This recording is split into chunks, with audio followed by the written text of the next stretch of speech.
বাপ দাদায় যা সম্পদ আমার নামে দলিল করা কবলা করা যা সম্পত্তি আমার নামে আছে, আমার বাবা মা যদি আমার এইটুক খালি ফেরত দেয় যে তোর নামে যা আছে তুই নিয়ে যা, এও বাংলাদেশের সব থেকে কম মূল্যে যদি বিক্রি হয় তো 20 কোটি টাকার কম নয়। কিন্তু কসম খোদার বাবা মার কাছে কোনো সময় বলি নাই ওখান থেকে আমাকে একটা পয়সা দাও। চাকরি যখন চলে গেছে 12 সালের মে মাসের 5 তারিখে, মে মাসের 12 তারিখে, ওই সময় আমার পকেটে 2টা টাকা নাই যে 1 কাপ চা কিনে খাবো। 1 কাপ চা ওই সময় 2 টাকা কাপ ছিল। শূন্য হাতে ইসলাম পাইছি, শূন্য হাতে, ভিক্ষা করি নাই। বুকে হাত দিয়ে বলতে পারি কেউ আমাকে বলতে পারবে না যে আমি 2 টাকা দিয়ে তাকে সাহায্য করছি, 2 টাকা দিছি। আমার শ্বশুর বাড়ির লোক না, এটা আমি বুকে হাত রেখে বলতে পারি, আমার শ্বশুর বাড়ির লোক না। আর হাজিরিন, আমি এত কিছু ত্যাগ করে ইসলাম পাইলাম। আপনার কাছে যদি আমি সামান্য করব, আমার সঙ্গের একসঙ্গে চাকরি করছি আমার বড় ভাই হাসমতুল্লাহ ভাই আছেন, পিছনেই আসেন, পোশাক পরাই আছেন উনি, এখনো আমার মহব্বতে আসছেন, একসঙ্গে চাকরি করছি। যদি মিথ্যা বলি উনার কাছ থেকে শুনবেন। ফেরা হাজিরিন,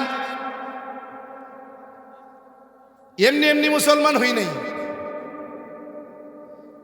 কই স্যার একটু দাঁড়ান না, দেখতে চায় সবাই আপনারে। একসাথে চাকরি করছি দীর্ঘদিন। আমি আসবো খবর শুই না, এর আগের দিনও আসছে, আজকেও আসছে।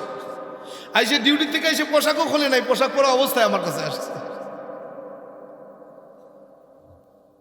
গেলাম, এজন্য বলতেছিলাম সব কিছু হারানোর মাধ্যমে ইসলাম পাইছি। তোমাকে আমাকে কিছু হারাতে হয়েছে, কিছু হারাইছেন?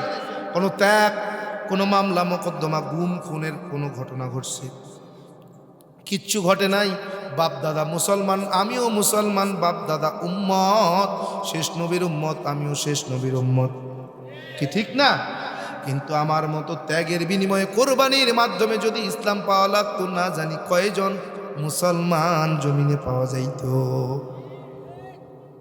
এজন্য প্রায় সময় বলি অহংকার নয়, এক একজন ন মুসলিম।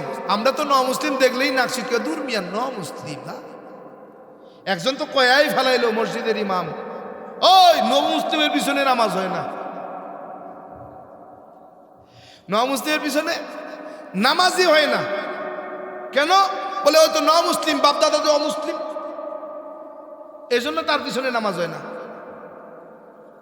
আমি আবার কইলাম যে মুফতি সাহেব একটু যায় কইবেন যে উনি যে মুসলমান এর কোনো গ্যারান্টি আছে নাকি? কি বাংলাদেশে তো একসময় হিন্দুর রাজ্য ছিল, এই বাংলাদেশে তো মুসলমান ছিল না। শাহজালাল শাহপুরান রহমতুল্লাহ আলাইয়েরা আইসা, উলিয়া উলিয়ারা আইসা বাংলাদেশের দাওয়াতের মাধ্যমে আজকে বাংলাদেশে 92 জন মুসলমান। একসময় তো মুসলমান ছিলই না। তাহলে তুমি যদি তোমার পূর্বপুরুষের ইতিহাস টানো, তাহলে দেখবা তোমার পূর্বপুরুষ হিন্দু। কি রাজা গৌর গোবিন্দের রাজ্য ছিল বাংলাদেশ, তো তোমার গোড়া কোথায়? ওই জায়গায়। তাই তোমার পিছনে নামাজ হয় কেমনে? কথা কয় না, কথা কয় না। চিন্তা করছেন মুসলমান কত বড় নিমুখ হারাম?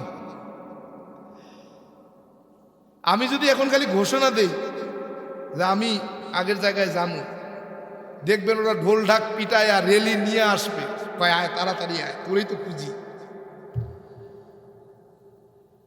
আর আমার মুসলমান অমুসলিম ভাইরা যখন কালেমা পড়ে মুসলমান হয়, তখন মুসলমানদের নাক শিক্ষা কত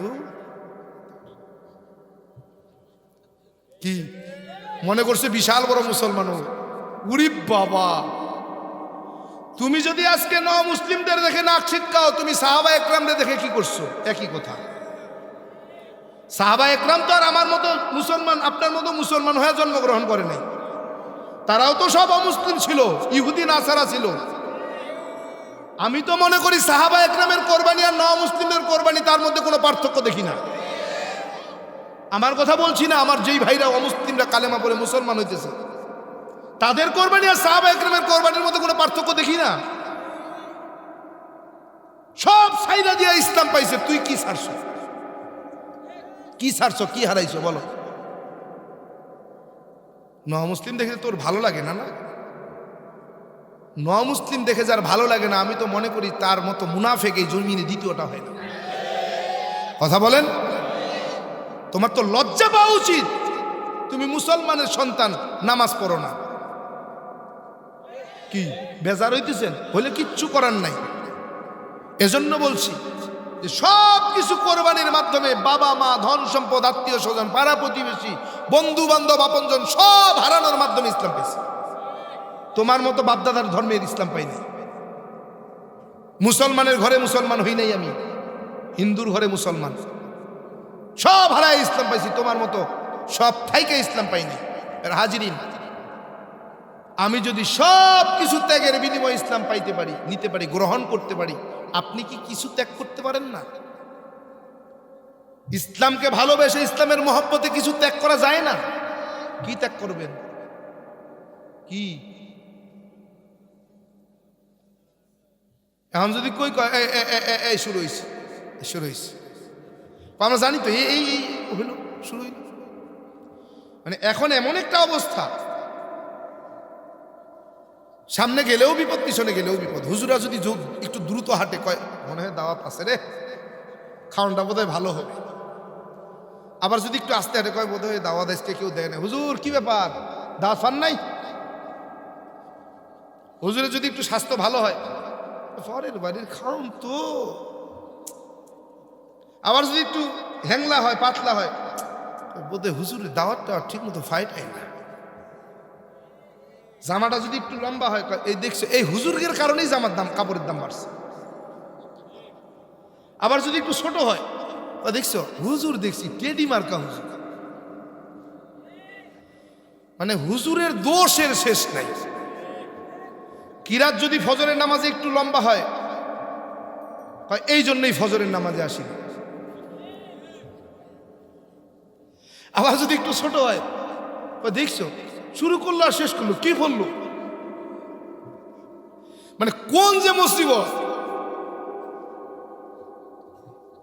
বাপ দাদায় যা সম্পদ আমার নামে দলিল করা, কবলা করা, যা সম্পত্তি আমার নামে আছে, আমার বাবা মা যদি আমার এইটুক খালি ফেরত দেয় যে তোর নামে যা আছে তুই নিয়ে যা, এও বাংলাদেশের সব থেকে কম মূল্যে যদি বিক্রি হয় তো 20 কোটি টাকার কম নয়। কিন্তু কসম খোদার, বাবা মার কাছে কোনো সময় বলি নাই ওখান থেকে আমাকে একটা পয়সা দাও। চাকরি যখন চলে গেছে 12 সালের মে মাসের 5 তারিখে, মে মাসের 12 তারিখে, ওই সময় আমার পকেটে 2টা টাকা নাই যে 1 কাপ চা কিনে খাবো। 1 কাপ চা ওই সময় 2 টাকা কাপ ছিল। শূন্য হাতে ইসলাম পাইছি বলে সন্ধ্যাবেলায় যখন পাহাড়ের গুহার ভিতরে প্রবেশ করে, আবার পরিবারের সদস্যের জন্য কিছু সংগ্রহ করেও নিয়ে যায়। বলে তুই খাবার বেলায় শ্রেষ্ঠ দুর্বল। বলে কেমন দুর্বল? বড় বড় সাগরগুলোর ভিতরে একটা প্রাণী আছে, নাম তার নীল তিমি, ব্ল্যাক ব্লু হোয়েল। কি একবার গেম আইছিল না, ব্লু হোয়েল, নীল তিমির একটা গেম। এই গেমে কত যুবক আত্মহত্যা করছে, কত যুবতী আত্মহত্যা করছে। বলে নীল তিমি। বলে এই নীল তিমির খাদ্য তালিকা কেমন? বলে প্রত্যেক দিন কমপক্ষে 27 টন চিংড়ি মাছ। কত? 27 টন খাইতে পারো? পয়গম্বর সুলাইমান আলাইহিস সালাম রবের ডাক দেয়া কয়, আল্লাহ গোটা দুনিয়ার বাদশা আমারে বানাইলেন, আয় আল্লাহ আপনার মাখলুকেরই কি আমি একবেলা খাওয়াবো না? আমাকে যে এত পাওয়ার দিলেন, এত ধন সম্পদ দিলেন, এক বেলা কি আপনার মাখলুকের আমি খাওয়াবো না? আল্লাহ কয় অসম্ভব, পারতেন না। বলে আল্লাহ পাওয়ার দিয়াই দেখেন, দায়িত্ব দিয়াই দেখেন, এক বেলা খাওয়াই। কয় 40 দিন রানবি। কয় দিন? 40 দিন। এক এক দিনে 40 ডেক রানবি, এক এক ডেকে 40 মন চাউল দিবি। রান্না কমপ্লিট। আগামীকাল দুপুর বেলা সবার দাওয়াত, আমি এক বেলা খাওয়ামো। সকাল 10টায় সাগরের কিনারায় এক তিমি এসে কয়, ওই নবী সুলাইমান খাওন দাও।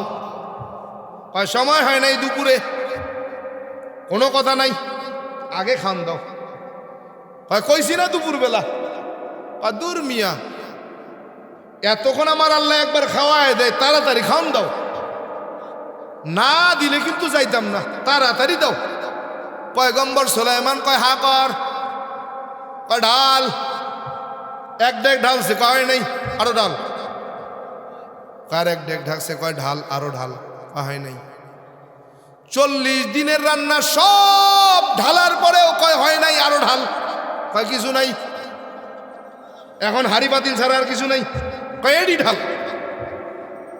সব ঢালার পর মুখটা বন্ধ কইরা একটা ঢোক গিলা ডাক দেয়া কয়, পয়গম্বর সুলাইমান কেবল এক লোকমা খাওয়ান হইছে, আমার আল্লাহ প্রত্যেক দিন আমারে 3 লোকমা খাওন খাওয়ায়। আল্লাহ নবী সুলাইমান তওবা করতেছে, হায় আল্লাহ, বুঝতাম পারি নাই, ভুল হয়ে গেছে, তওবা করতেছি আল্লাহ, আপনার মাখলুকের আমি খাওয়াইতে পারতাম না। অখলিকাল ইনসানু দাইফা, মানুষ বড় দুর্বল। বলে কেমন দুর্বল? বলে খাওনের বেলায় মানুষ শ্রেষ্ঠ দুর্বল। ওরে বান্দা কেমন দুর্বল, এত দুর্বল তারপরেও এত কেন দাম বেশি?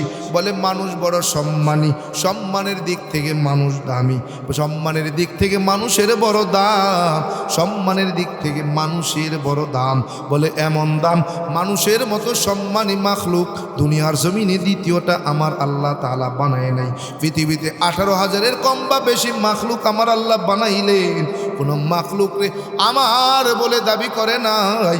কিন্তু বনি আদম বানাবার পর বলে বনি আদম হলো আমার, বনি আদম আমার গোলাম। চাঁদ বানায় বলে নাই চাঁদ আমার গোলাম, সূর্য বানায় বলে নাই সূর্য আমার গোলাম, আসমান বানায় বলে নাই আসমান আমার গোলাম, জমিন বানায় বলে নাই জমিন আমার গোলাম। কিন্তু মানুষ বানায়া আল্লাহ তাআলা ঘোষণা দিতেছেন, বনি আদম আমার গোলাম।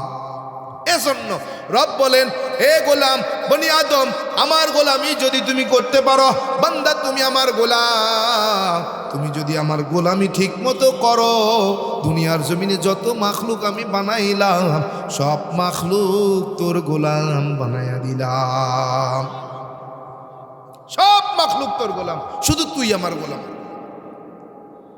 মানিনি গোলাম, আল্লাহর গোলামি মানি না। বলে আল্লাহ তাআলার গোলামি করতে চাই না। বলে দুনিয়ায় হিন্দুরা করে মৃত মূর্তির পূজা, মৃত মূর্তির গোলাম, মৃত খোদার গোলাম। মুসলমান করে জীবিত খোদার গোলাম। কেমন? বলে ওরা না যাই না বুঝা মূর্তির সামনে গোলামি করে, মূর্তির কাছে চায়। মুসলমান যাই না বুঝ যাও, জীবিত মূর্তির কাছে চায়। কথা কয় না। বলে মেম্বার সাহেব, আপনি যদি দয়া করে আমার একটা কাট না কইরা দিতেন, না খায়া মরতাম। কয়নি? কয় চেয়ারম্যান সাহেব, দয়া করে যদি আমার একটা টিসিবি কইরা না দিতেন, না খায়া মরতাম। কয়নি? হিন্দুরা করে মৃত মূর্তির পূজা, মৃত মূর্তির পূজা, মৃত খোদার পূজা করে তারা মুশরিক। মুসলমান তো মুশরিক হয় না, হয় হয়? মুসলমান জীবিত মূর্তির পূজা করে মুশরিক। এইবার আমাকে একটা প্রশ্নের জবাব দেন, ওরা না যাই না বুঝা মৃত মূর্তির পূজা কইরা মুশরিক, আপনি যাই না বুঝা জীবিত মূর্তির পূজা করে মুশরিক, বলেন আপনি বেশি ভয়ঙ্কর নাকি তারা বেশি ভয়ঙ্কর? বুঝছেন অবস্থা কেমন? আল্লাহ তাআলা মুশরিকদের সম্পর্কে ঘোষণা দিলেন, ইন্নাল্লাযীনা কাফারু মিন আহলিল কিতাবি ওয়াল মুশরিকিনা ফি নারি জাহান্নামা খালিদিনা ফিহা। নিশ্চয় যারা কাফের আর যারা আহলে কিতাবের অনুসারী আর যারা মুশরিক ফি নারি জাহান্নামা খালিদিনা ফিহা, এই তিন শ্রেণীর মানুষ একবার যে জাহান্নামে প্রবেশ করবে আর কোনো দিন কোনো সময় বের হবে না। আপনার অবস্থান কোথায়? জীবিত মূর্তির পূজা করে আপনার অবস্থান কোথায়? কিন্তু আপনার জন্য তো আল্লাহ তাআলা জান্নাত বানায় রাখছেন। কি জান্নাত বানাবার পর যদি জাহান্নামে যেতে হয়, গোলাম তোমার মতো কপাল পোড়া আর কে আছে? আছে কেউ? বলে তোমার মতো কপাল পোড়া কেউ নাই। ও গোলাম, এমনি এমনি মুসলমান হই নাই। আল্লাহ তাআলা বড় দয়া করে মায়া করে আমার মতো জাহান্নামের আসামিকে হেদায়েত দিয়ে আজকে আপনাদের সামনে সম্মানের চেয়ারে বয়া দিলেন। কেন? ও গোলাম, আল্লাহ তাআলা বলে, গোলাম তাকায়া দেখো, তোমরা যখন আমি রবের সাথে নিমুখ হারামি করবা, নিমুখ হারামি কি? তোমরা যখন আমি রবের সাথে নিমুখ হারামি করবা, যখন তোমরা আমি রবের থেকে মুখ ফিরাইয়া নিবা, যখন আমার রবের উপরে আস্থা হারায়া ফেলবা, তখন আমি আল্লাহ তাআলা অমুসলিমদেরকে হেদায়েতের মাধ্যমে দিন দিয়া হেদায়াত দিয়া তোমাদের সামনে বয়া বয়া বয়ান শোনাবো। তোরা লজ্জায় মাথা নত হইয়া মাথা নিচু কইরা বয়া বয়া শুনবা। কি বেজারিতেছে? লজ্জা নাই? এই চেয়ার তো আমার বসার কথা না, এইখানে তো আপনার বসার কথা। আমারে বইছেন কে? বলে রবের সঙ্গে নিমুখ হারামি করছি, যাই না মানি নাই। গোলাম, ঠাকুরগাঁয়ের প্রসিদ্ধ ব্রাহ্মণ পরিবারে জন্ম আমার। 12 মাসে 13 পূজা, 33 কোটি দেবদেবী, তুলসীর গাছের তলায় 64 কোটি ভগবান। সংস্কৃত ভাষার উপরে পাণ্ডিত্য নিয়ে ডিগ্রি নিয়ে ডক্টরেট কইরা বেদ পুরাণ রামায়ণ মহাভারত জেন্দা বেস্তা স্মৃতি শ্রুতি মনুসংহিতা শ্রীমদ্ ভাগবত গীতা রাজভোগ কালীভোগ ছাড়াও অসংখ্য কিতাবাদি গবেষণা কইরা 44,441 খানা মন্ত্র পড়ে দেখলাম, তার ভিতরে 30,000 মন্ত্র শুধু মুসলমানের গুণগান। আরো আসতে, আরো আসতে শুননা লাইব না তারা। এই 30,000 মন্ত্র কোরআনে হাকিমের 30 পারা 114টি সূরা 6,666 মতান্তরে 6,236 আয়াতের সঙ্গে হুবহু মিল পাওয়া যায়। কোরআনে হাকিমের প্রত্যেকটি আয়াতে কারিমার সাথে কয়েক শত মন্ত্র পাঠ করে শোনানো যায়। এরে বান্দা, এমনি এই প্রত্যেকটা মন্ত্রের কিতাবের নাম, অধ্যায় নম্বর, পৃষ্ঠা নম্বর, শ্লোক নম্বরও বলা যায়। এমনি এমনি কিন্তু মুসলমান হই না ভাই। ভাবছো গরুর গোশত খাওয়ার লোভে বোধহয় মুসলমান? না রে, মুসলমান না। গরুর গোশত খাওয়ার লোভে কিন্তু মুসলমান না। এরে বান্দা, এখনকার যুগে গরুর গোশত খাওয়ার জন্য মুসলমান হওয়ার প্রয়োজন হয় না। অনেক দাদা কাকা জেঠারা গোপনে গোপনে গরুর গোশত খায়। চ্যালেঞ্জ দিয়া গেলাম, আপনার ধর্মে গরুর গোশত খাওয়া মানা। যদি আপনি প্রমাণ করে দিতে পারেন, কথা দিলাম আমি আপনার পূর্বের ধর্মে ফিরা যাবো। যদি আপনি প্রমাণ করে দিতে পারেন আপনার ধর্মে গরুর গোশত খাওয়া মানা, কথা দিলাম আপনার ধর্মে ফিরে যাব। আর যদি আমি প্রমাণ করে দিতে পারি আপনার ধর্মে গরুর গোশত খাওয়া বৈধ, হালাল, কথা দেন আপনি কি কালেমা পড়ে মুসলমান হতে পারবেন? বাস, কোনো কথা নেই। এত ঝগড়াঝাটির কি দরকার আছে? বুকে বল থাকলে সামনে দাঁড়াও। কি চ্যালেঞ্জ তো দিছি, বুকে বল থাকলে সামনে দাঁড়ায় কও মিথ্যা বলছি। যদি বুকে বল থাকে দাঁড়াও, দাঁড়ায় বলো মিথ্যা বলছি। তুমি প্রমাণ করে দাও আমার কথা মিথ্যা, মাইনে নিব, তোমার ধর্মে ফিরে যাব। আর যদি আমি সত্য প্রমাণ করে দিই, কথা দাও তুমি কালেমা পড়ে মুসলমান। ব্যাস, আর কোনো কথা নেই। এমনি এমনি মুসলমান হই নাই। ওই ব্রিটিশ মিউজিয়ামে 1250টা ধর্মগ্রন্থ পাওয়া যায়। 1249টা ধর্মগ্রন্থের মধ্যে ভুল পাওয়া যায়। একটা ধর্মগ্রন্থের মধ্যে আজ পর্যন্ত ভুল তো দূরের কথা, সন্দেহ তো দূরের কথা, একটা জবর, একটা জের, একটা পেশ তো দূরের কথা, একটা নুক্তারও পরিবর্তন এখনো কেউ দেখাতে পারে নাই।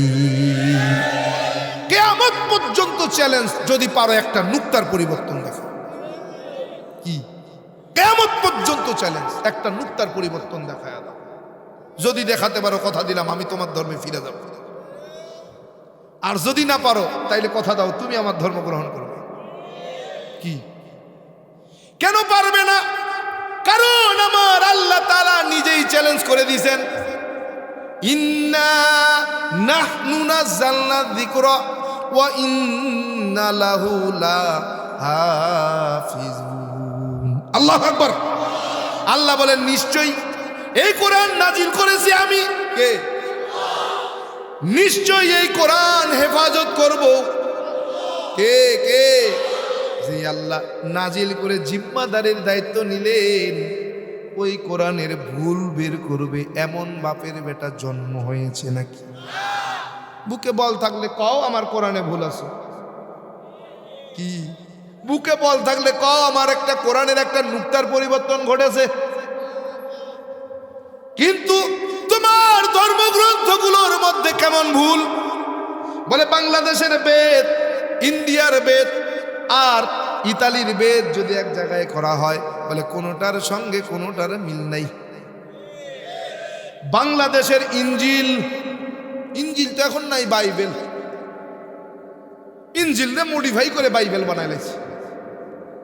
বলে বাংলাদেশের বাইবেল, ইন্ডিয়ার বাইবেল আর আমেরিকার বাইবেল এক জায়গায় করো, কোনোটার সঙ্গে কোনোটার মিল নাই। বাংলাদেশের ত্রিপিটক,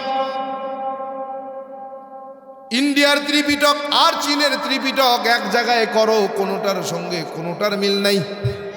কিন্তু পৃথিবীর 200 দেশ, প্রত্যেকটা দেশ থেকে আমার মহাগ্রন্থ একটা কোরআন নাও, প্রত্যেকটা দেশ থেকে একজন হাফেজে কোরআন নাও। বলে এক দেশের কোরআন আর এক দেশের হাফেজে কোরআন পড়াইতে লাগাইয়া দাও, তিলাওয়াতে বসায়া দাও। বলে 200 দেশের হাফেজ 200 দেশের কোরআন শরীফ পড়বে। বলে একটা নুক্তারও কখনো পরিবর্তন হয় নাই। কেমনে বুঝাবো কও? কেমনে বুঝাবো? এর পরেও যদি না বুঝো কেমনে বুঝাবো? আগলাম এমনি এমনি কিন্তু মুসলমান হই নাই। বাবারে ডাক দিয়ে কই, বাবা, ও বাবা, আপনি আমারে বড় পণ্ডিত বানাইছেন কেন? কি আপনার উদ্দেশ্য? বলে আমার বংশের সুনাম খ্যাতি অর্জন হবে, আমার বংশের সুনাম বাড়বে, আমার অবর্তমানে আমার দায়িত্ব পালন করবে, আমার অবর্তমানে আমার বংশের হাল ধরবে, এজন্য তোমারে বড় পণ্ডিত বানাইলাম। সংস্কৃত বিশ্ববিদ্যালয় থেকে ফিরে বাবার কাছে গিয়ে বলতেছি, বাবা আজব একটা বিষয় আমার বুঝে আসলো না। বলে কোন কথাটা, কোন বিষয়টা? বাবারে কই, বাবা আমরা হিন্দুরা কত বড় ভাগ্যবান, মুসলমান কত বড় বোকা। বলে কেন? বললাম, বাবা আমরা 12 মাসে 13 জন খোদা, 33 কোটি দেব দেবী, তুলসীর গাছের তলায় 64 কোটি ভগবান, দেইখা দেইখা তাদের কদমে সিজদা করি। কিন্তু মুসলমান কত বড় বোকা, ওরা তার আল্লাহকে দেখে না, কিন্তু আল্লাহর কদমে সিজদা করে। বাবা কয়, সত্যি তুমি অনেক বড় জ্ঞানী হবে। কি হবে? অনেক বড় জ্ঞানী হবে। বাবারে কইলাম, বাবা আশীর্বাদ করে, ভগবান যেন আমার অনেক বড় জ্ঞানী বানায়।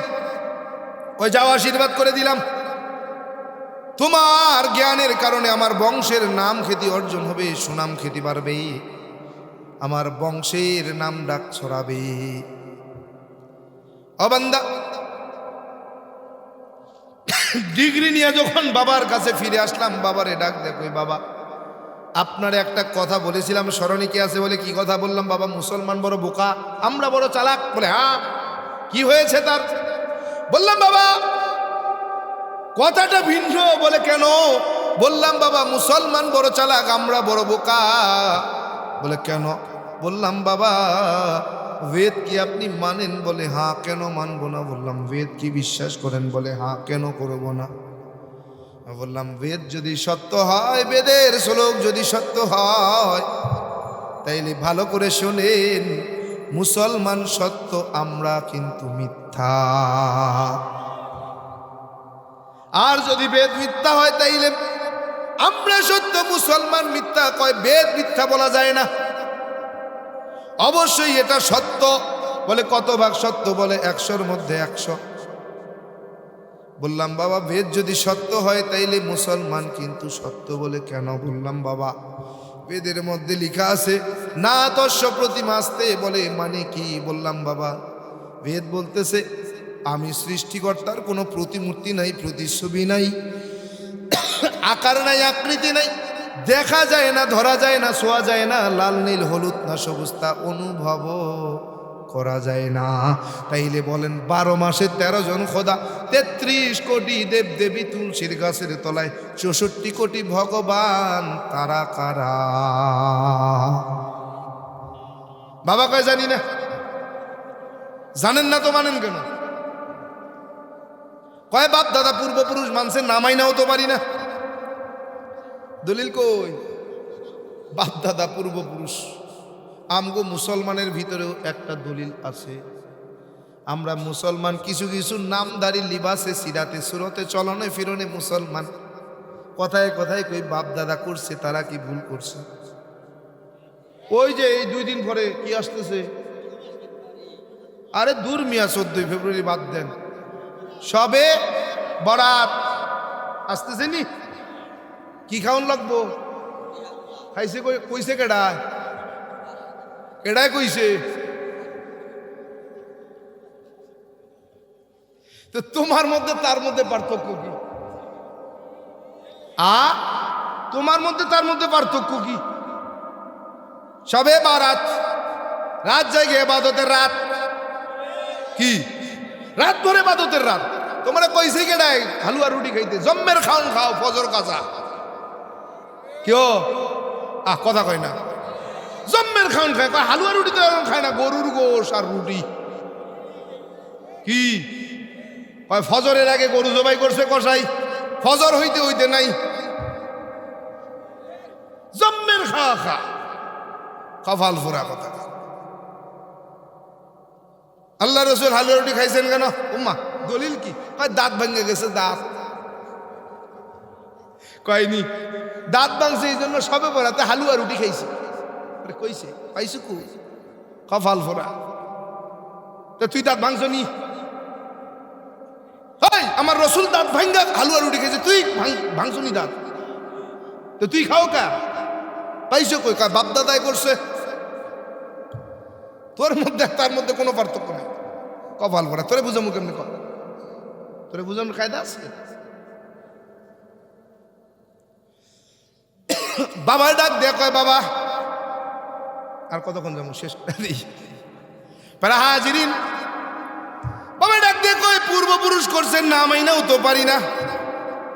বললাম বাবা শুধু এখানেই শেষ না। বলে কি বলতে চাও? বললাম বাবা রাজবুক কিতাবের 2192 পৃষ্ঠার মধ্যে একখানা শ্লোক দেখলাম। বলে কি শ্লোক? বলে কৃষ্ণ কৃষ্ণ শ্রীনন্দ কেশু সর্বনাম যুগে। বলে মানে কি? ভগবান শ্রীকৃষ্ণ বলেন আমি যুগে যুগে কালে কালে অগণিত অবতার হয়ে মানুষের কল্যাণে দুনিয়ায় অবতরণ করলাম। সমস্ত অবতারগণ আমি ভগবান শ্রীকৃষ্ণকে ভগবান বইলা মাইনা নিলেন। বাবা কয় ঠিক আছে। বললাম না ঠিক নাই। কেন? বললাম বাবা স্রষ্টা যখন সৃষ্টি হয় তখন কোন স্রষ্টা নিয়ন্ত্রণ করে? বলে কেন? শ্রীকৃষ্ণ।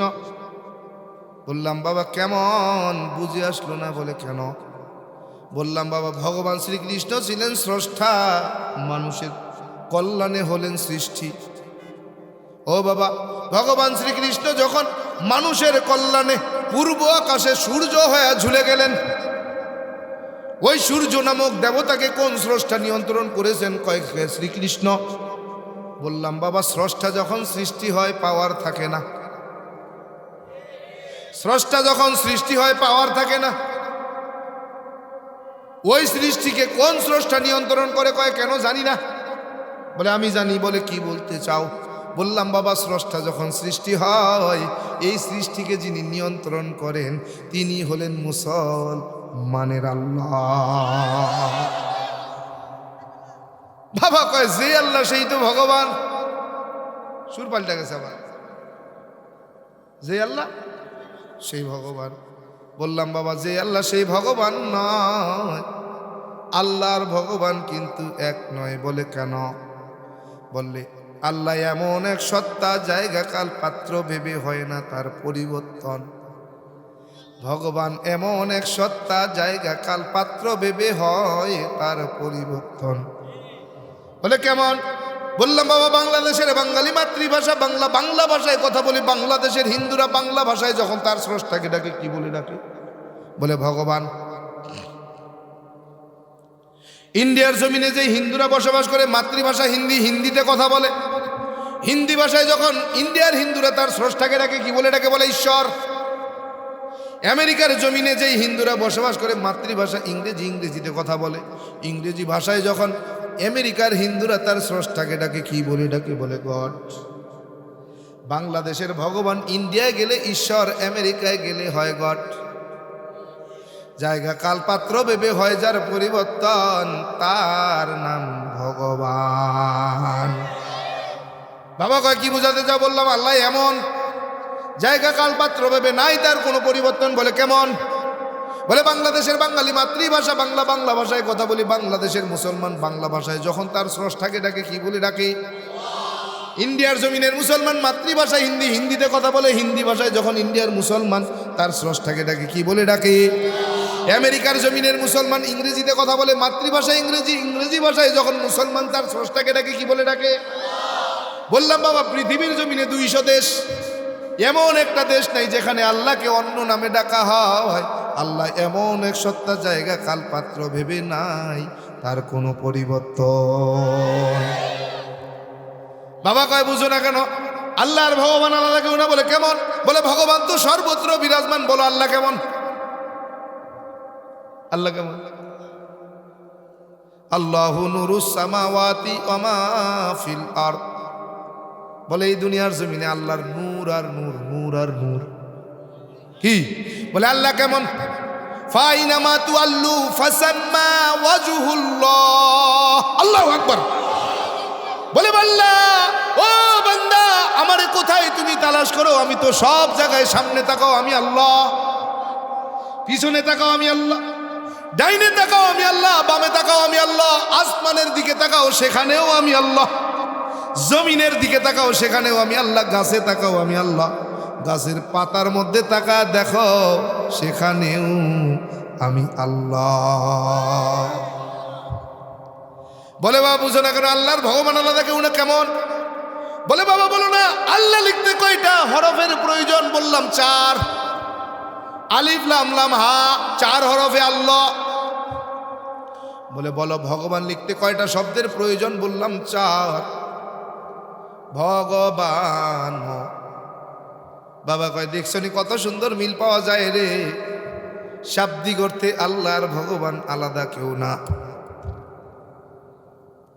আল্লাহও 4, ভগবানও 4। শাব্দিক অর্থে আল্লাহর ভগবান নাই, ব্যবধান। বললাম বাবা শাব্দিক অর্থে যদিও আল্লাহর ভগবান এক হয়, আবিধানিক অর্থে আল্লাহর ভগবান এক নয়। বলে কেন? বললাম বাবা আল্লাহর অস্তিত্ব 4 হরফে পাওয়া যায়, ভগবানের অস্তিত্ব 4 হরফে নাই। বলে কেমন? বললাম বাবা ভগবানের ভ যদি বাদ দিই থাকবে কি? বলে গবান।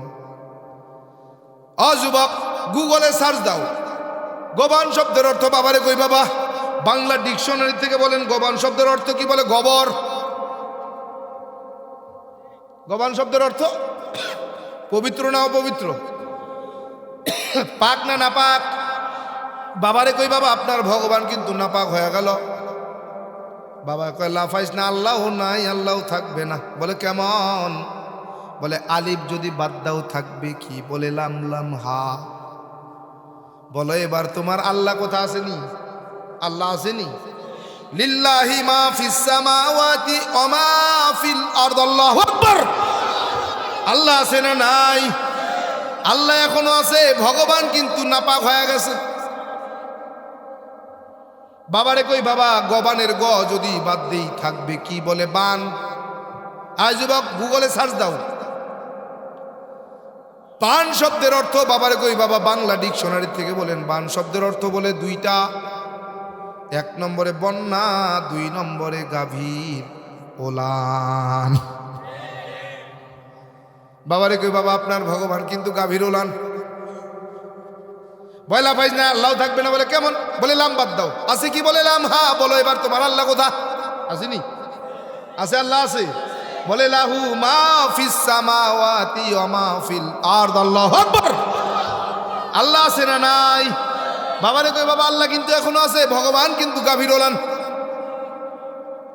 বাবা কয়লা পাইস না, আল্লাহ থাকবে না বলে কেমন? বললাম বাবা, বানের যদি ব বাদ দেই থাকলো কি বলেন? ন। গুগলে সার্চ দাও, ন শব্দের অর্থ। বাবারে কই বাবা, বাংলা ডিকশনারি থেকে বলেন ন শব্দের অর্থ বলে দুইটা। বলে কি? 1 নম্বরে আমরা যখন গণনা করি, গণনার সময় গণনা করি 5, 6, 7, 8, 9, 10। 1 নম্বরে 9, 2 নম্বরে নাই। 1 নম্বরে 9, 2 নম্বরে নাই। তার মানে বোঝা গেল ভগবানের কোনো অস্তিত্ব নাই। বাবা কয় আল্লাহ নাই, কেমন বলে লাম্বাদ দিছে? আছে কি বলে? হ্যাঁ। এবার বলো আল্লাহ কোথা? আসেনি? আছে। হু আল্লাহুল্লাযী লা ইলাহা ইল্লাহু। আল্লাহু আকবার। আল্লাহ আছে না নাই? বাবারে কই বাবা, আল্লাহ কিন্তু এখনো আছে, ভগবান নাই হয়ে গেছে। বলে লাফাইস না, কি বুঝাতে চাও বলো? বললাম বাবা, আপনি কলকি পুরাণটা যদি একটু খুলতেন। বলে কি আছে তার ভিতর? একেবারে সংক্ষেপ করে নিয়ে আসছে। কলকি পুরাণটা যদি খুলেন তাইলে বুঝাইতে পারি। বলে কি আছে তার ভিতর? বললাম বাবা, কলকি পুরাণের মধ্যে একটা শ্লোক তো এমন আছে, এমন হবে। বলে কেমন? বলে সর্বশেষ যিনি অবতার হয়ে দুনিয়ার জমিনে অবতরণ করবেন, মানুষের কল্যাণে দুনিয়াতে আসবেন, তার নামের প্রথম অক্ষর হবে ম। প্রথম অক্ষর। শেষের অক্ষর হবে দ। যেই নামের অর্থ হবে প্রশংসিত। শুধু প্রশংসিত নয়, বলে সর্বপ্রশংসিত, যার প্রশংসার কাছে আর কোনো প্রশংসা নাই। কি হবে? যিনি গরুর গোশত খাওয়াকে বৈধ মনে করবেন। কি করবেন? এইবার বলেন আমার নবীর নাম কি? মুহাম্মদ সাল্লাল্লাহু আলাইহি ওয়াসাল্লাম। বলেন মুহাম্মদ নামের প্রথম অক্ষর, শেষের অক্ষর কি? মুহাম্মদ শব্দের অর্থ কি? বলে প্রশংসিত। শুধু প্রশংসিত না, বলে সর্বপ্রশংসিত, যার প্রশংসার কাছে আর কোনো প্রশংসা নাই। কি? আমার নবী জি বিশ্ব নবী মুহাম্মদুর রাসূলুল্লাহ সাল্লাল্লাহু আলাইহি ওয়া আলিহি ওয়াসাল্লাম গরুর গোশত খাওয়াকে হালাল নাকি হারাম মনে করেন? তার মানে বোঝা যায় তাদের ধর্মে গরুর গোশত খাওয়া হালাল। তুমি মিথ্যা প্রমাণ করে দাও, বাস মাইনে নিলাম। এই শ্লোকটা তুমি শুধু মিথ্যা প্রমাণ করে দাও যে এই শ্লোক মিথ্যা, এটা তোমার ধর্মগ্রন্থে নাই, বাস আমি তোমার ধর্মে ফিরে যাব। কি আর কোনো কথা আছে? বাস চ্যালেঞ্জ, মাইনে নিব। তুমি যদি এই শ্লোকটা মিথ্যা প্রমাণ করে দিতে পারো তোমার ধর্মগ্রন্থে নাই, কথা দিলাম আমি তোমার ধর্মে ফিরে যাব। আর যদি তোমার ধর্মে আমি দেখায় দিতে পারি, সত্যতা প্রমাণ করে দিতে পারি, কথা দাও তুমি কালেমা পড়ে মুসলমান। আর কোনো কথা আছে? বাবারে ডাক দেখো, বাবা শুধু এখানেই শেষ না, আরো একটা। বলে কি? বললাম বাবা উত্তরায়ণ বেদটা খুলবেন। বলে কি আছে? বলে উত্তরায়ণ বেদের মধ্যে একটা শ্লোক আছে, এই শ্লোকের অর্থটা বড় গুরুত্বপূর্ণ। বলে কেমন?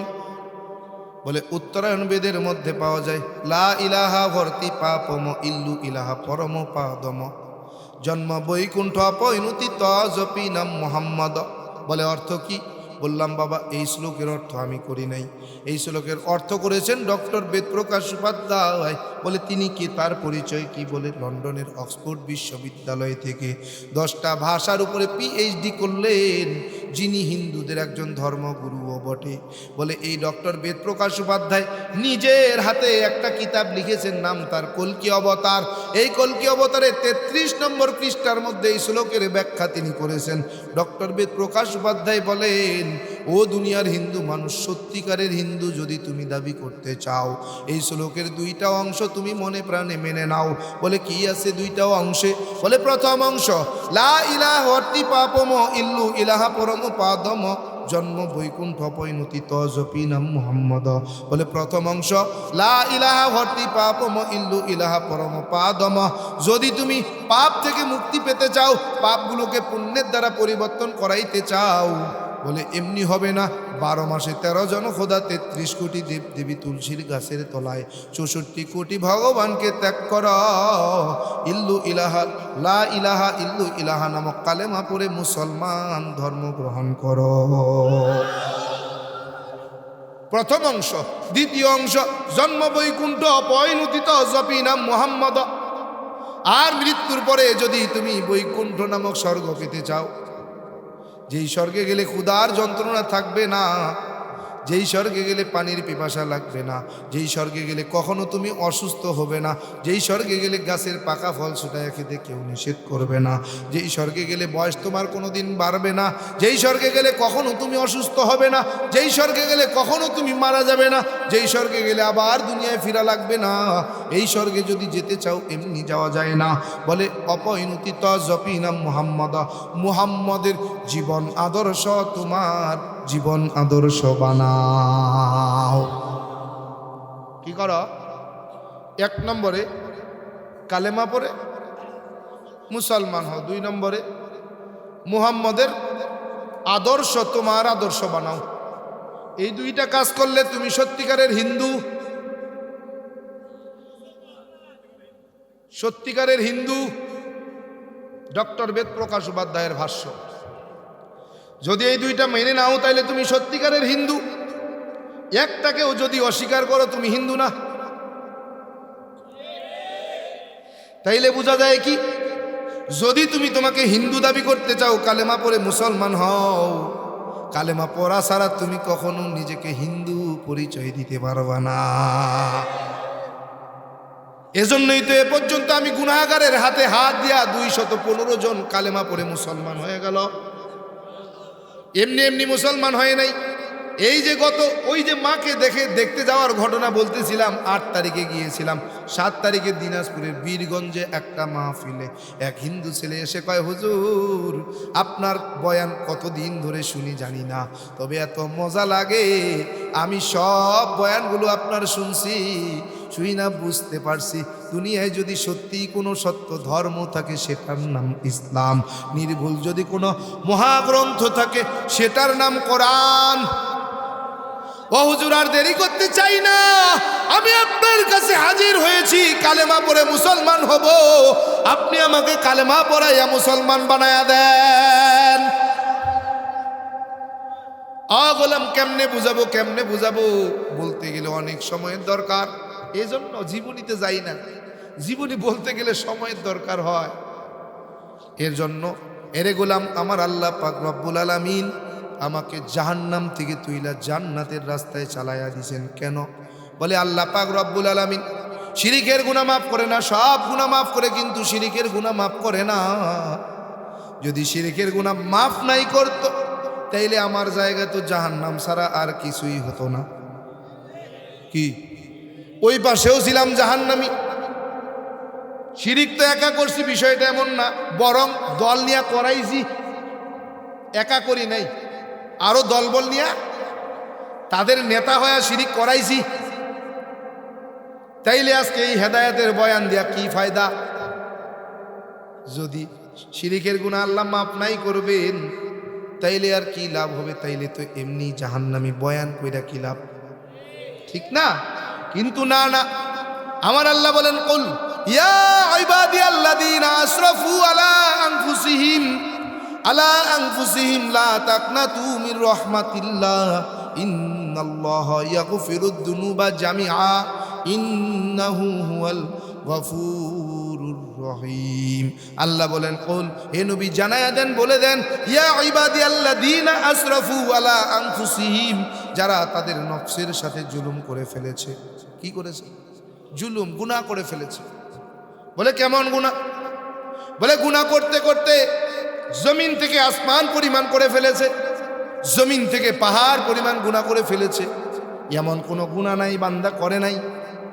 ও বান্দা, ও নবী জানায়া দেন, এমন কোনো গুনাহ নাই বান্দা করে নাই। এর পরেও লা তাকনাতু মির রাহমাতিল্লাহ, আমার রহমত থেকে যেন বান্দা নিরাশ না হয়, হতাশ না হয়। কেন? ইন্নাল্লাহা ইয়াগফিরুদ দুনুবা জামিআ, নিশ্চয়ই আমি আল্লাহ তাআলা তাদের কৃত সমস্ত গুনাহগুলো, সমস্ত পাপগুলোকে মাফ করে দিব। মাফ করে দেওয়ার ওয়াদা করছেন কে? কেন মাফ করবেন? ইন্নাহু হুয়াল গফুরুর রহিম, নিশ্চয়ই আমি আল্লাহ তাআলা চূড়ান্ত ক্ষমাশীল আর পরম দয়ালু। এজন্যই আল্লাহ মাফ করবেন। আরে শিরকের গুনাহ যদি আল্লাহ মাফ নাই করেন, তাইলে আমার জায়গা তো জাহান্নাম। ইন্নাল্লাহা ইয়াগফিরুদ দুনুবা জামিআ, এইটুকুর অর্থ এমন, বলে বান্দা যত, নিশ্চয়ই তোমার কৃত সমস্ত পাপগুলো, সমস্ত গুনাহগুলো আমি আল্লাহ তাআলা মাফ করে দিব। এই গুনার মধ্যে শিরকের গুনাহ আছে না নাই? আছে না নাই? তাহলে আল্লাহ কইলেন কেন শিরকের গুনাহ মাফ করব না? আবার কয় না গুনাহ মাফ করব না, এমন কোনো গুনাহই দেখি না। কি মাফ করবেন কি না? কেমনে করবেন? তুবু ইলাল্লাহি তাওবাতান নাসুহা, কি তওবার মাধ্যমে। তওবা ছাড়া শিরকের গুনাহ মাফ হবে না। বলে তওবা কেমনে করবে? বাদশাহ হারুনুর রশিদ নাম শুনছেন? কেমন একজন জবরদস্ত বাদশাহ, খালি বাদশাহই না, দুনিয়ারও বাদশাহ, আখিরাতেরও বাদশাহ, বলে ওপারেরও বাদশাহ। এমন আল্লাহর ওলি, আউলিয়া কামেল বাদশাহ হারুনুর রশিদ রহমাতুল্লাহ আলাই এক বুজুর্গের কাছে গেছেন, বলে হুজুর আমাকে একটা সবক দেন। বলে প্রথম সবক হলো তওবা করবা প্রত্যেক দিন 20 বার। কয়বার? 20 বার তওবা করবে। সবক নিয়ে গেছে গা, এখন তওবা করবে। তওবা তওবা করতে কইছেন, স্বর্ণের গুটি বানায়া কয় কি এর 20 বার? প্রত্যেক দিন 100 বার। স্বর্ণের গুটি দিয়া তসবি বানায়া এবার জিকির করতেছে, তওবার আমল করতেছে, সবক আদায় করতেছে, তওবা তওবা তওবা তওবা। কি তওবা হচ্ছে না? বলে না না, তওবা কেমন? বলে তওবা যেই গুনাহ করেছো ওই গুনাহের উপরে তওবা করবা। কেমন? বলে তওবা করবা জবানে উচ্চারণ করবা, আস্তাগফিরুল্লাহ আল্লাযী লা ইলাহা ইল্লা হুয়াল হাইয়ুল কাইয়্যুম ওয়া আতুবু ইলাইহি লা হাওলা ওয়ালা কুওয়াতা ইল্লা বিল্লাহিল আলিয়্যিল আযীম। এটা জবানে বলছো, অন্তরের মধ্যেই তওবা করো। আয় আল্লাহ, যেই গুনাহ করছি আর কোনোদিন করব না।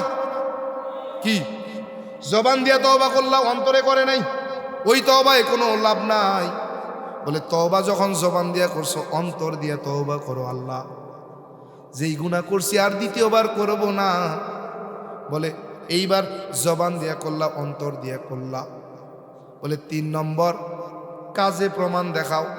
বলে বাস্তবে সেই তওবা যদি তোমার দ্বারা আর না হয়, সেই গুনাহ যদি আর তোমার দ্বারা না হয়, তাইলে মনে করবা আমার আল্লাহ তাআলা তোমার তওবা কবুল করিয়া এমনভাবে তোমারে নিষ্পাপ বানায়া দিবে যেন সদ্য প্রসূত সন্তান।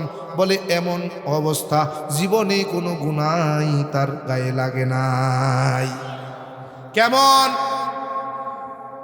বলে মুসা, জমানার নবী মুসা আলাইহিস সালাতু ওয়াস সালাম, ওই জমানার একটা ঘটনা। বলে জমিনের মধ্যে দুনিয়ায় কোনো বৃষ্টি নাই। বলে জমিন ফেটে চৌচির হয়ে গেল। পয়গম্বর মুসা আলাইহিস সালাম কওমরে নিয়া ময়দানে হাজির, ফাঁকা মাঠে যায়া দোয়া করতেছে, আয় রব, আমার উম্মতের বড় পেরেশানি, জমিন ফেটে চৌচির হয়ে গেছে, আয় আল্লাহ বৃষ্টি দিয়া দেন, আপনার রহমতের বাড়িধারা নাজিল করেন। আল্লাহ তাআলা জিব্রাইল আমিন রে পাঠায়া দিলেন, জিব্রাইল তাড়াতাড়ি যাও, আমার নবী মুসারে যায়া কও, ও জমানার নবী মুসা, আপনি তো হাত তুলছেন, আপনার হাত তো আমার আল্লাহ কবুল করবেন নিশ্চিত, কিন্তু এখন না। কেন? বলে এই দোয়ার মধ্যে, এই মজলিসের মধ্যে এমন এক জেনাকারী আছে, 40 বছর জেনা করে, গোপনে জেনা করেছে। ও জমানার নবী মুসা, আল্লাহ তাআলা জানায়া দিয়েছেন ওই জেনাকারী মানুষটা আপনার কওমের সেই ব্যক্তিটা যতক্ষণ এই মসজিদ থেকে বের হবে না, আমার আল্লাহ তাআলা ততক্ষণ পর্যন্ত রহমতের বাড়িধারা নাজিল করবে না। কেমন একটা শর্ত লাগাইয়া দিছে। আল্লাহর নবী মুসা ডাক দে, কই কে আসো বেয়াদব, বের হও, কে জেনাকারী? তুমি না বেরোইলে আল্লাহ দোয়া কবুল করবে না, রহমতের বাড়িধারাও নাজিল হবে না। ওই জেনাকারী ব্যক্তি একাই জানে আমি এই জমিনের গুনাহগার, আমি ছাড়া আর আল্লাহ ছাড়া কেউ জানে না। আমার গোপন গুনাহ তো আমার আল্লাহ ছাড়া, আমি ছাড়া কেউ জানে না। আজকে যদি এই মসজিদ থেকে আমি উঠে বের হয়ে যাই, সবাই জেনে যাবে, আমার কলঙ্কিত হয়ে যেতে হবে। কি করা যায়? দিলটা নরম করা লাইছে, দিলটা ভেঙে দিছে, বের হতে পারে না। বের হলে সবাই জানবে। আল্লাহর কাছে বলতেছে, আল্লাহ, গোপনের গুনাহ একমাত্র আপনি ছাড়া, আমি ছাড়া কেউ জানে না। আয় আল্লাহ, এই মজলিস থেকে যদি আমি উঠে বের হয়ে যাই, সবাই জেনে যাবে আমি সেই জেনাকার। চোখের পানি ছাইরে কান্না করবে, তাও পারতেছে না। যদি চোখে পানি আসে, সবাই আঙ্গুল দিয়ে দেখা দিবে ওই যে জেনাকারী, চোখে পানি, সবাই জেনে যাবে, আমি অপমানিত হয়ে যাব। আয় আল্লাহ, গোপনে গুনাহ করেছি, আপনি আর আমি ছাড়া কেউ জানে না। আয় আল্লাহ, উঠতেও পারি না, কাঁদতেও পারি না। আল্লাহ, দিলটা নরম করে, দিলটা ভাঙ্গা দিয়া তওবা করতেছে, আল্লাহ,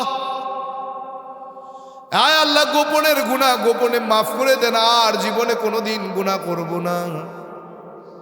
এই তওবাটা আমার রবের কাছে এমন পছন্দ হয়ে গেছে, আল্লাহ তাআলা সঙ্গে সঙ্গে রহমতের বাড়ি ধারা নাজিল করে দিয়েছে। পয়গম্বর মুসা ডাক দেখ, আল্লাহ, তোমার কথার কাজের তো কোনো মিল পাই না।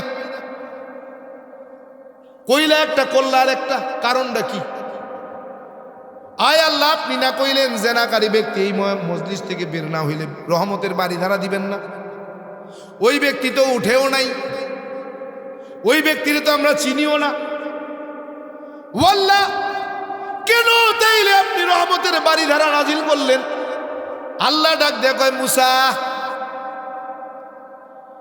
ওই জেনাকারী ব্যক্তিরা 40 বছর জেনা করে, এই জেনার খবর শুধু আমি আল্লাহ তাআলা আর ওই জেনাকারী ব্যক্তি ছাড়া দুনিয়ার কেউ জানে না। ও মুসা, ওই জেনাকারী ব্যক্তিটা ওই মজলিসের মধ্যে বইসা এমন ভাবে তওবা করছে, দিলটা ভাঙা দিয়া, আমি আল্লাহর কুদরতি দিলটা জোশ মেরে গেছে, আমি আল্লাহ তাআলা সহ্য করতে পারি নাই, কবুল করে নিছি। আমি আল্লাহ ওই জেনাকারীরে মাফ করে দিছি, এজন্য ওই মজলিসের মধ্যে সব নেককার হয়ে গেছে, রহমতের বাড়ি ধারা নাজিল করছি।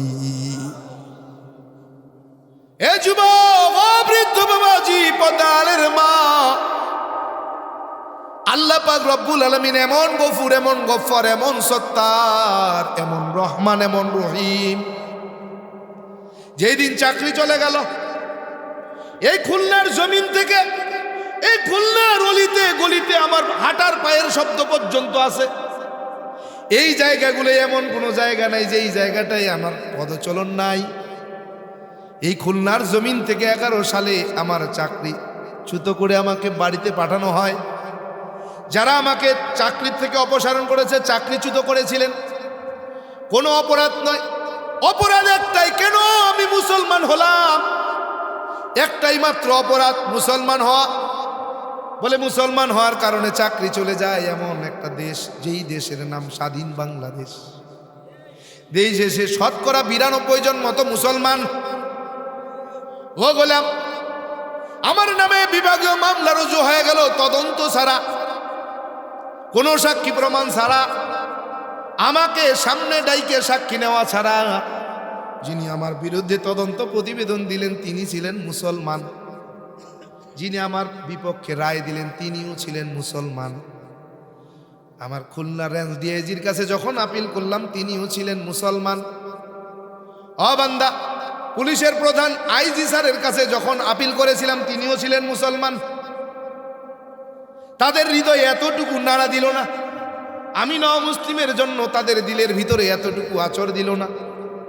যেই ছেলেটা বাপ দাদা আত্মীয় স্বজন পাড়া প্রতিবেশী বন্ধু বান্ধব আত্মীয় স্বজন ছেড়ে সব ছেড়ে ইসলাম কবুল করলো, এই ছেলেটা মুসলমান হয়ে গেল।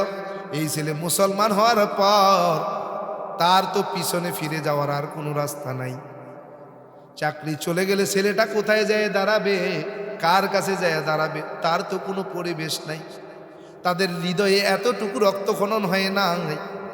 বলে তারা আমার বিপক্ষে রায় দিয়া আমাকে বাড়িতে পাঠাইয়া দিল।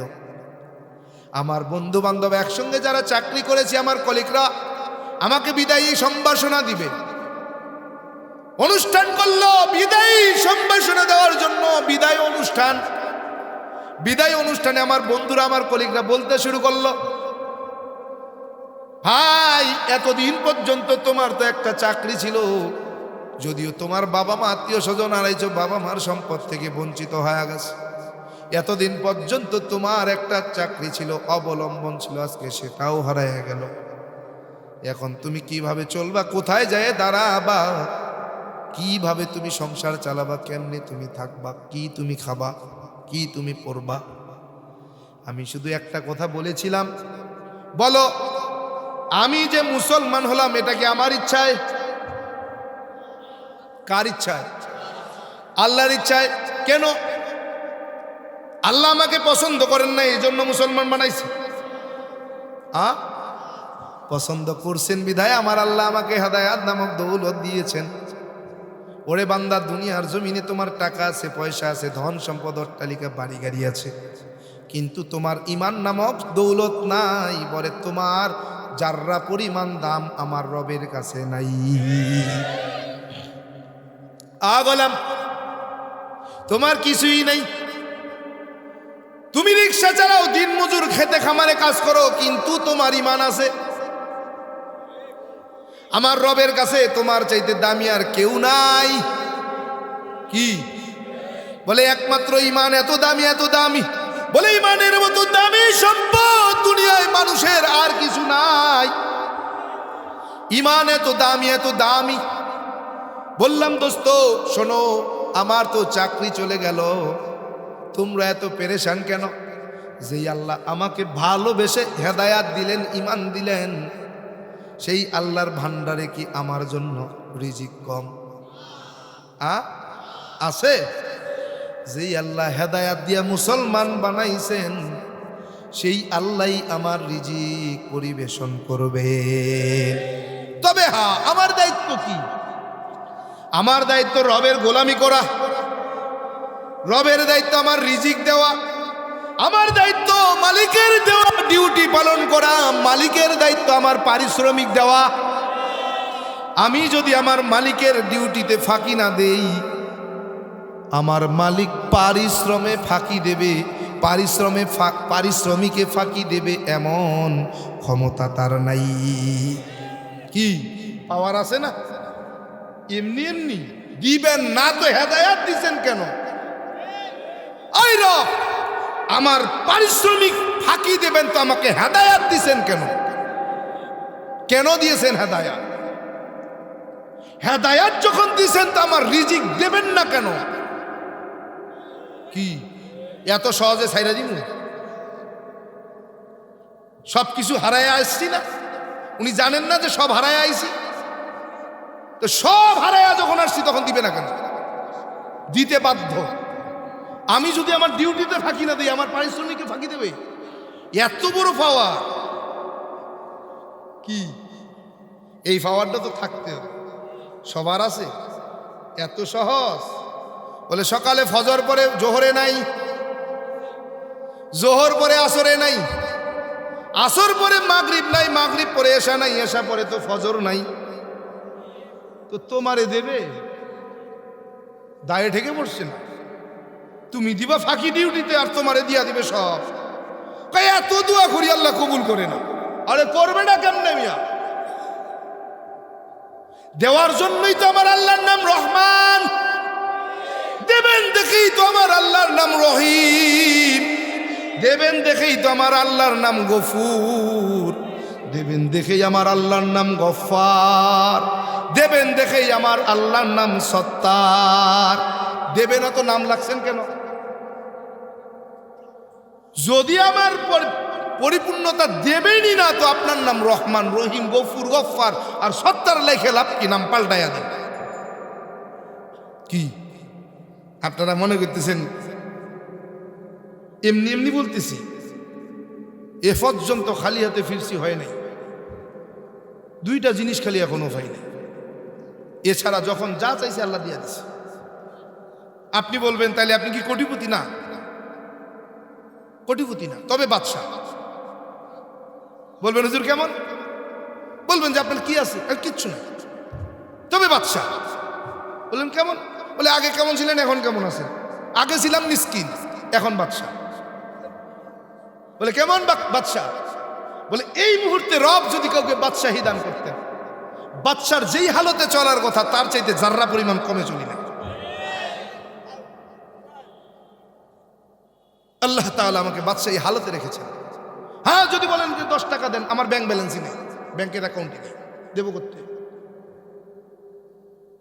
তবে হ্যাঁ, ওই ব্যাংকের মালিকের, ম্যানেজারের, ওই ব্যাংকের যিনি মালিক, ওই ব্যাংকের মালিকের সাথে একটু যোগাযোগ আছে। প্রয়োজনের তাগিদে যখন মালিকের কাছে বলি, মালিক দিয়া দেয়, কোনোভাবে না কোনোভাবে ব্যবস্থা করে দেয়, কোনো সময় ফেলিনি। কেন? বলে পাওয়ার, পাওয়ার। আল্লাহ মাফ করুক, গত 30 তারিখে হবিগঞ্জে প্রোগ্রাম, 2টা, বাদেশা আর আখেরি। বাদেশায় প্রোগ্রামে বসছি মাত্র, খুতবা শুরু করছি, বৃষ্টি শুরু হয়েছে। এখন কি অবস্থা? মাহফিল শেষ, মোনাজাত করেন, শ্রোতা কয় ভিজমু, আপনি বয়ান করেন। এর আগের দিন দিনের বেলা ওই মাঠেই একটা মাহফিল ছিল, মাত্র 40 মিনিট সময় পাইছি, হয় নাই। দিনের বেলা বিমানে গেছি, বিমানে আসছি, রাত্রেবেলা শরীয়তপুরে মাহফিল গেছি ঠিক সময়, কিন্তু ওরা নিতে দেরি করছে, 40 মিনিট টাইম পাইছি, হয় নাই। আবার ডেট দেন, আবার দিছি। এসার পরে বসছি, বৃষ্টি শুরু হয়েছে। কয় হুজুর ওই দিন বয়ান শুনতে পারি নাই, আজকে বৃষ্টি হলেও শুনবো, আপনি বয়ান করেন। বৃষ্টির মধ্যে বৃষ্টি পড়তেছে, টপ টপ টপ টপ করে শ্রোতার উপর পড়ে। আসমানের দিকে তাকায় কইলাম, আয় রব, বৃষ্টি যদি দিবেন তাইলে আমারে কেন নিয়ে আইলেন? বৃষ্টি যদি দিবেন কেন আমারে বয়াইলেন? আল্লাহ, অতটুকু সময় আমারে ভিক্ষা দেন, কমপক্ষে উম্মতের সামনে যেন আপনার বরত্ব, মহত্ব, প্রশংসা করে যাইতে পারি, এতটুকু সময় দেন।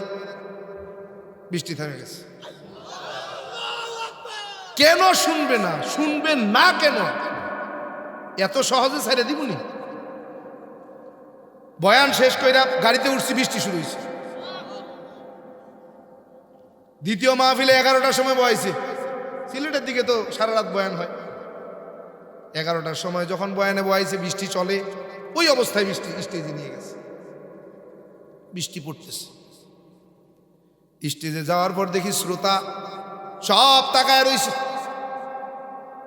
ও ভাই, বৃষ্টি পড়ে, আখেরি বয়ান, কি আর করবো, মোনাজাত দিয়ে জায়গা হয় না? হুজুর বয়ান শুনতে আসছি। ইউটিউবে আপনার মায়ের ভিডিওটা দেখা আমাদের হৃদয়ে নাড়া পড়ছে, আপনার বয়ান শোনার জন্য আসছি। বৃষ্টি হোক, আমরা আপনাকে ছাড়বো না, বৃষ্টিতেও মনে মাহফিল বয়ান করবে। আসমানের দিকে তাকায় কয়, রব, আপনার আদম সন্তানেরা এত রাত পর্যন্ত বৃষ্টির মধ্যে বয়া রইছে আমার কাছে বয়ান শুনবে। আয় আল্লাহ, বৃষ্টি যদি দিবেন তো আমারে কেন নিয়ে আইলেন? আয় আল্লাহ, বৃষ্টি যদি দিবেন তো কেন আমারে স্টেজে বয়াইলেন? আয় আল্লাহ, আপনি নাকি মুসাফিরের দোয়া খালি হাতে ফিরান না। আয় আল্লাহ, আপনি নাকি মাজলুমের দোয়া খালি হাতে ফিরান না। আয় আল্লাহ, আমার উপরে জুলুম হয়েছে আপনি জানেন। বিনা কারণে পুলিশের চাকরি হারাইলাম।